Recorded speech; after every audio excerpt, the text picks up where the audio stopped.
The screen displays the data traffic on the bus. Before starting measurements, you need to prepare for measuring the communication bus of the lighting control unit. To do this, disconnect the vehicle's electrical connector and connect the appropriate adapter cable. Once the preparation is complete, the system can be configured to work with IMIB2. Press the marked measurement input to start measuring. The initial signal is already visible, but for more precise analysis, the measurement parameters need to be adjusted.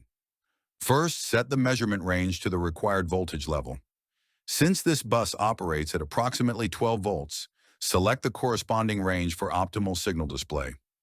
The level indicator shows the initial signal position required for proper trigger operation. To improve signal display, press the marked button to activate the trigger. Using the touch panel, move the trigger point to the left edge of the screen. This allows additional measured values to be displayed in the settings area. Press the highlighted icon to open the settings for defining the bus maximum and minimum values. These parameters are used to achieve optimal resolution of the bus signal. Measurement settings can be saved so that they do not need to be reconfigured during subsequent measurements. Saved measurements can be managed or recalled using the corresponding buttons. Use the Save button to store new measurement settings. Assign proper file names so that saved measurements can be easily identified and reused. Using the excitation generator allows you to move from passive signal observation to active diagnostics.